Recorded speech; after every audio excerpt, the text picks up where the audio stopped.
नमो ब्राह्मणदेवाय गो ब्राह्मणहिताय च जगद्दिताय कृष्णाय गोविंदाय नमो नमः। आज हम लोग गरुड़ पुराण के क्रम में 10वां अध्याय, जो 10वां अध्याय है, उसको श्रवण करेंगे। 10वें अध्याय में है क्या, पहले ये जान लेते हैं। मृत्यु के अनंतर के कृत्य, शव आदि नाम वाले 6 पिंडदानों का फल, दाह संस्कार की विधि, पंचक में दाह का निषेध, दाह के अनंतर किए जाने वाले कृत्य, शिशु आदि की अंत्येष्टि का विधान यहाँ पर यह बताया गया है और ये श्रवण करना चाहिए। कम से कम कुछ जानकारियाँ हमें गरुड़ पुराण के माध्यम से बहुत सारी जानकारी मिल रही है, उनका हमें लाभ लेना चाहिए। गरुड़ जी कहते हैं, देहदाह विधानम चा वदम सुकृतिनाम विभो सती चा भवेत पत्तिम तस्याशम महिमावता।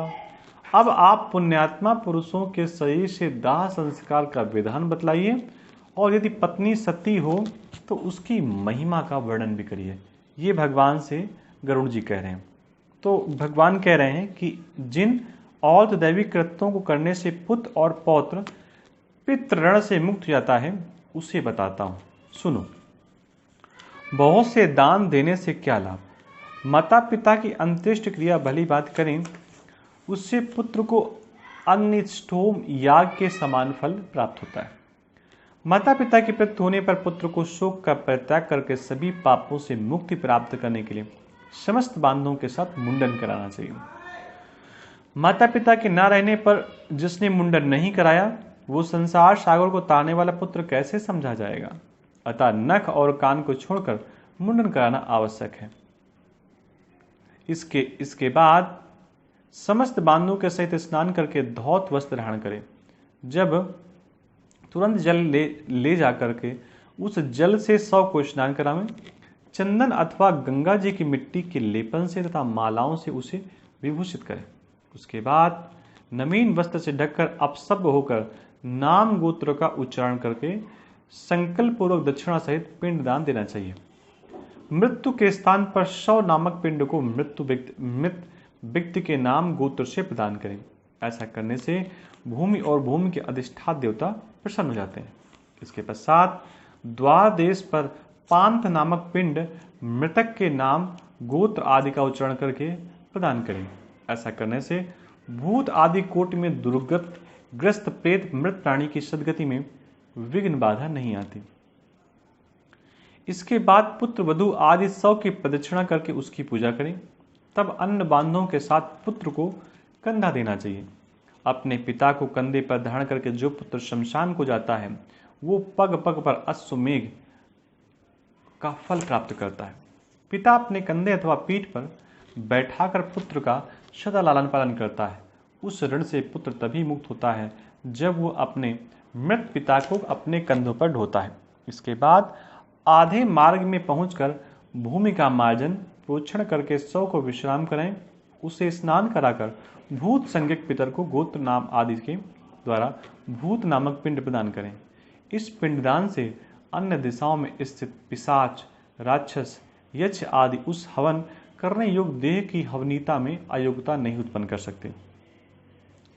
तत्पश्चात शमशान में ले जाकर उत्तर विमुख स्थापित करें। वहां देह के दाह के लिए यथाविध भूमि का संशोधन करें। भूमि का सम्मार्जन और लेपन करके उल्लेखन करें, अर्थात दर्भ मूल से 3 रेखाएं खींचें और उल्लेखन क्रमानुसार ही उन रेखाओं से उभरी हुई मिट्टी को उठाकर ईशान दिशा में फेंक कर उस वेदिका को जल से पोषित करके उसमें विधि विधान पूर्वक अग्नि स्थापित करें। पुष्प और अक्षत आदि से कव्यान संजक अग्निदेव की पूजा करें और लूमस, स्वाहा इत्यादि अनुवाक से यथाविध होम करना चाहिए। तुम प्राणियों को धारण करने वाले हो, उनको उत्पन्न करने वाले हो तथा प्राणियों का पालन करने वाले हो। यह संसारिक मनुष्य मर चुका है, तुम इससे स्वर्ग ले जाओ। इस प्रकार कव्यात संज्ञक अग्नि की प्रार्थना करके वही चंदन, तुलसी, पलाश और पीपल के लकड़ियों से चिता का निर्माण करें। हे खगेश्वर, उस शव को चिता पर रख करके वहां 2 पिंड प्रदान करें और प्रेत के नाम से 1 पिंड चिता पर तथा दूसरा शव के हाथ में देना चाहिए। चिता में रखने के बाद से उस शव में प्रेतत्व आ जाता है। प्रेत कल्प को जानने वाले कतिपय विद्वज्जन चिता पर दिए जाने वाले पिंड को साधक नाम से संबोधित करते हैं। अतः चिता पर साधक नाम से तथा शव के हाथ पर प्रेत नाम से पिंड दान करें। इस प्रकार 5 पिंड प्रदान करने से शव में आहुति योग्यता संपन्न हो जाती है। अन्यथा शमशान में स्थित पूर्वोक्त पिशाच, राक्षस तथा यक्ष आदि उसकी आहुति योग्यता के उपदातक होते हैं। प्रेत के लिए 5 पिंड देकर हवन किए उस क्रव्यात अग्नि को तिनके पर रखकर यदि पंचक ना हो तो पुत्र अग्नि प्रदान करें। पंचक में जिसका मरण होता है उस मनुष्य को सद्गति नहीं प्राप्त होती, उसका दाह नहीं करना चाहिए, अन्यथा अन्न की मृत्यु भी हो जाती है। घनिष्ठा के उत्तरार्ध से रेवती पर्यंत 5 नक्षत्र पंचक संज्ञक हैं। इनमें मृत व्यक्ति दाह के योग्य नहीं होता, उसका दाह करने से परिणाम शुभ नहीं होता। इन नक्षत्रों में जो मरता है उसके घर में कोई हानि होती है, पुत्र और शगोत्रियों को भी कोई विघ्न होता है। अथवा इस पंचक में भी दाह विधि का आचरण करके मृत व्यक्ति का दाह संस्कार हो जाता है। सभी दोषों की शांति के लिए उस दाह विधि को कहूंगा। कुश से निर्मित 4 पुतलों को नक्षत्र मंत्रों से अभिबंधित करके 100 के समीप में स्थापित करें। अगर पंचक में किसी की मृत्यु होती है तो 4 कुशा के 100 वहां पर तत्काल बनाएं तो पूरे मिलाकर के 5 हो जाएंगे। तब उन पुतलों में प्रदत्त सुवर्ण रखना चाहिए और फिर नक्षत्रों के नाम मंत्रों से होम करना चाहिए। पुनः इस मंत्र से नक्षत्र मंत्रों को संपुटित करके होम करना चाहिए। प्रेता जयता नरा इंद्रो वह शर्म चिच्छसु। इसके बाद उन पुतलों के साथ 100 का दाह करें। सपिंडी श्राद्ध के दिन पुत्र यथाविध पंचक शांति का अनुष्ठान करें। पंचक दोष की शांति के लिए क्रमशः तिलपूर्ण पात्र, सोना, चांदी, रत्न तथा जो भी आपके पास व्यवस्था है उन सब का दान करना चाहिए। इस प्रकार शांति विधान करके जो दाह करता है उसे कोई विघ्न बाधा नहीं होती और प्रेत भी सद्गति प्राप्त करता है। इस प्रकार पंचक में मृत व्यक्ति का दाह करना चाहिए और पंचक के बिना मरने पर केवल 100 का दाह करना चाहिए। यदि मृत व्यक्ति की पत्नी सती हो रही हो तो उसके दाह के साथ ही 100 का दाह करना चाहिए। अपने पति के प्रिय संपादन में संलग्न पतिव्रता नारी यदि उसके साथ परलोक गमन करना चाहे तो स्नान करे, अपने शरीर में कुमकुम, अंजल, सुंदर वस्त्र, आभूषण आदि से अलंकृत करे, ब्राह्मण और बंधु बांधवों को यथोचित दान दे, गुरुजनों को प्रणाम करके तब घर से बाहर निकले। इसके बाद देवालय जाकर भक्तिपूर्वक भगवान विष्णु को प्रणाम करें। वहां अपने आभूषणों को समर्पित करके वहां से श्रीफल यानी के नारियल लेकर लज्जा और मोह का परित्याग करके शमशान भूमि में जाए। तब वहां सूर्य को नमस्कार करे, चिता की परिक्रमा करके पुष्प सैया रूपी चिता पर चढ़े और अपने पति को अपनी गोद में लेटाए। तदनंतर सखियों को श्रीफल देकर दाह के लिए आज्ञा प्रदान करे और शरीर दाह को गंगा जल में स्नान के समान मानकर अपना शरीर जलाए। गर्भिणी स्त्री को अपने पति के साथ अपना दाह नहीं करना चाहिए। प्रसव करके और उत्पन्न बालक का पोषण करने के अंतर उसे सती होना चाहिए। यदि स्त्री अपने मृत पति के शरीर को लेकर अपने शरीर का दाह करती है तो अग्नि उसके शरीर मात्र को जलाते हैं, उसकी आत्मा को कोई पीड़ा नहीं होता। धौ के जाते हुए यानी कि स्वर्ण आदि धातुओं का मल जैसे अग्नि में जल जाता है, उसी प्रकार नारी अमृत के समान अग्नि में अपने पापों को जला देती है। जिस प्रकार सत्यपारायण धर्मात्मा पुरुष शपथ के समय तपे हुए लोह पिंड आदि को लेने पर भी नहीं जलता, उसी प्रकार चिता पर पति के शरीर के साथ संयुक्त नारी भी कभी नहीं जलती, अर्थात उसे दाह प्रयुक्त कष्ट नहीं होता। प्रत्युत उसकी अंतरात्मा मृत व्यक्ति की अंतरात्मा के साथ एकत्व प्राप्त कर लेती है। स्त्री शरीर प्राप्त करने से मुक्त नहीं होती। पति की मृत्यु के हो जाने पर जब तक स्त्री उसके शरीर के साथ अपने शरीर को नहीं जला लेती तब तक वो किसी प्रकार की स्त्री शरीर प्राप्त करने से मुक्त नहीं होती। इसलिए सर्व प्रयत्न पूर्वक मन, वाणी और कर्म से जीवितावस्था में अपने पति की सदा सेवा करनी चाहिए और मरने पर उसका अनुगमन करना चाहिए। पति के ना रहने पर स्त्री अग्नि में आरोहण करती है। वो अरुंधति के समान होकर स्वर्गलोक में सम्मानित होती है। वहां वो पतिपरायण नारी अप्सराओं के द्वारा स्तूयमान होकर 14 इंद्रों के राज्यकाल पर्यंत अर्थात एक कल्प तक अपने पति के साथ स्वर्गलोक में रमण करती है।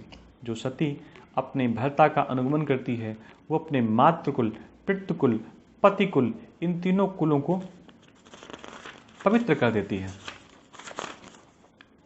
मनुष्य के शरीर में 3.5 करोड़ रोमकूप होते हैं। उतने काल तक वो नारी अपने पति के साथ स्वर्ग में आनंद करती है। वो सूर्य के समान प्रकाशमान विमान में अपने पति के साथ क्रीड़ा करती है और जब तक सूर्य और चंद्र की स्थिति रहती है तब तक पतिलोक में निवास करती है। इस प्रकार दीर्घ आयु प्राप्त करके पवित्र कुल में पैदा होकर पति रूप में वो पतिव्रता नारी उसी पति को पुनः प्राप्त करती है। जो स्त्री क्षण मात्र के लिए होने वाले दाह दुख के कारण इस प्रकार के सुखों को छोड़ देती है वो मूर्खा जन्म पर्यंत विरह अग्नि में जलती रहती है। इसलिए पति को शिव स्वरूप जानकर उसके साथ अपने शरीर को जला देना चाहिए। हे ताज, यदि पत्नी सती नहीं होती तो केवल 100 का ही दाह करना चाहिए। 100 के आधे या पूरे जल जाने पर उसके मस्तक को फोड़ना चाहिए। गृहस्थों के मस्तक को काष्ठ से और यतियों के मस्तक को श्रीफल से फोड़ना चाहिए। पितृलोक की प्राप्ति के लिए उसके ब्रह्मरंध्र का भेदन करके उसका पुत्र निम्न मंत्र से अग्नि में घी की आहुति दे। हे अग्निदेव, तुम भगवान वासुदेव के द्वारा उत्पन्न किए हो, पुनः तुम्हारे द्वारा इसकी उत्पत्ति हो।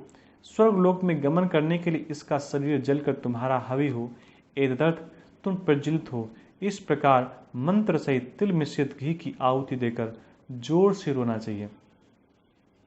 उससे मृत प्राणी सुख प्राप्त करता है। दाह के अनंतर स्त्रियों को स्नान करना चाहिए।